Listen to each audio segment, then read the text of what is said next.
Social Security fraud is serious. It happens across the country. And today, we're going to go into the latest criminals to be caught, the people behind the fraud, what they were doing, and how they got caught. Watch the video until the end because I'm going to give you 3 steps you can take to avoid getting scammed by these fraudsters.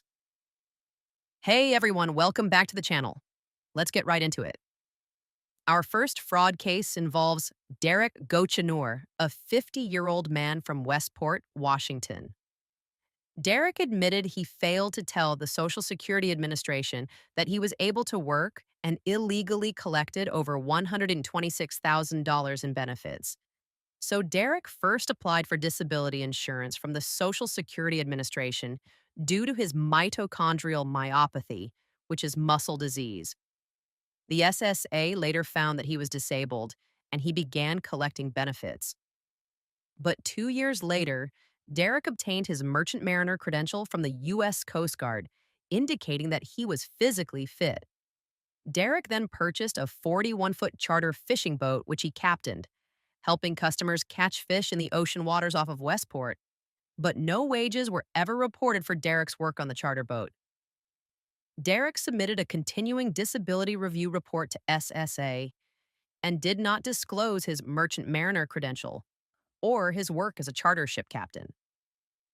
Social Security fraud is punishable by up to 5 years in prison, but prosecutors recommended a sentence of 3 months in prison, followed by 3 months of home detention, in addition to returning the $126,000. What do you think? Is that the right sentence for this SSA fraud? Leave us a comment below. We want to know what you think.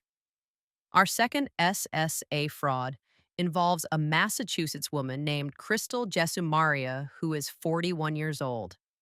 She was just caught stealing $93,603 from the Social Security Administration.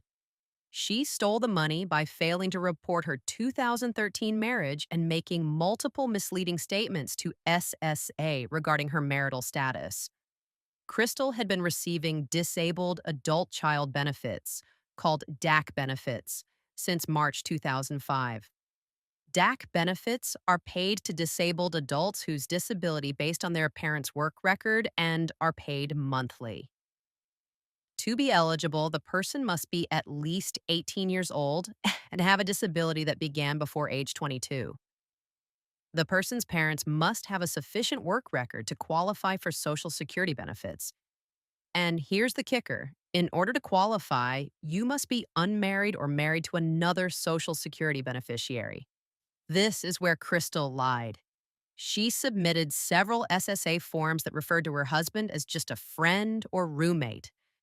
When she was confronted by SSA in May 2022, asking if she was married, Crystal denied knowing anything about the marriage.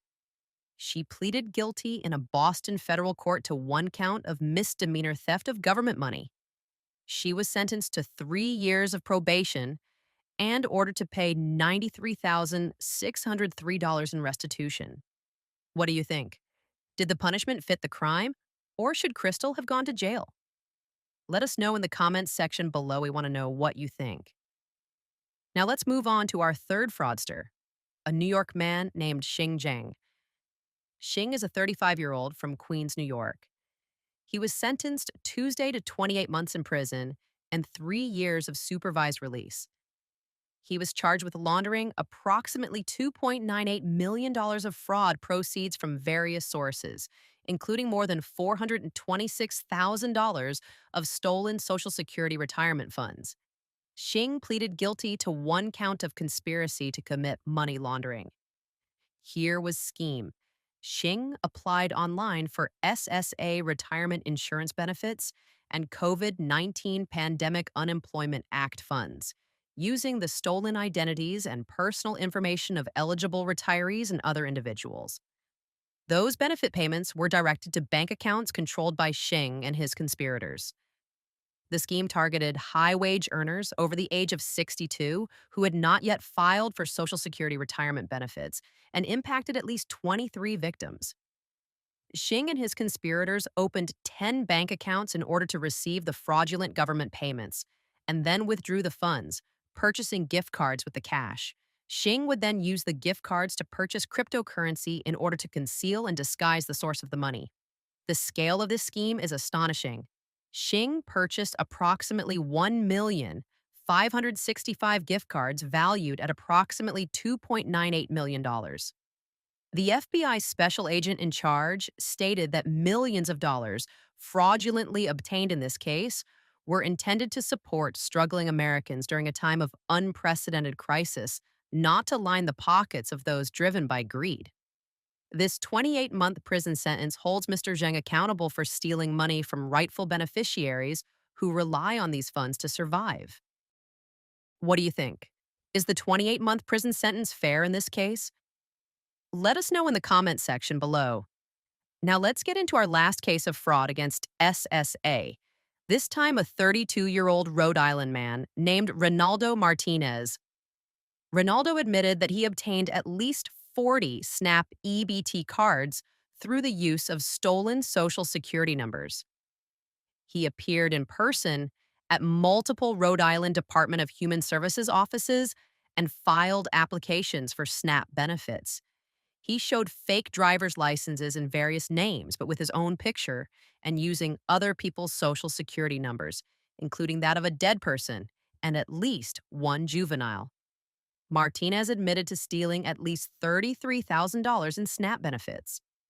In another scheme, Martinez admitted to cashing altered United States Treasury checks made payable to himself.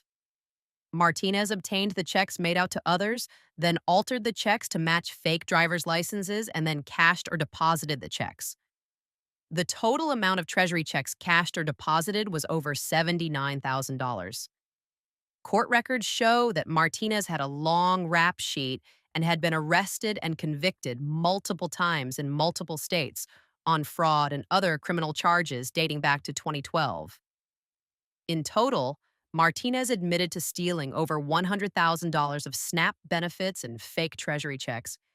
He was sentenced to 48 months of incarceration and 3 years of federal supervised release. What do you think? Does the punishment fit the crime? Leave us a comment and let us know what you think. So, what can you do to protect yourself from this sort of fraud? The first thing you should do if you are already receiving Social Security benefits is you should verify your identity with SSA. Having your identity verified will make is harder for fraudsters to steal your SSA account information. You can verify your identity online using your AMI Social Security account. If you do not receive Social Security benefits yet, you should make sure Social Security has your correct mailing address. SSA will send you an annual statement showing your balances. So if you have moved recently or have not received this statement, contact Social Security and make sure they have your correct address. And lastly, do not share your personal information with anyone who contacts you. Be careful of emails, texts, or calls of someone claiming to be from the government and asking for personal information like your Social Security number. The SSA will never call you asking for these things. I hope you enjoyed watching this video. Don't forget to subscribe so you never miss any important news about Social Security. I'll see you in the next video.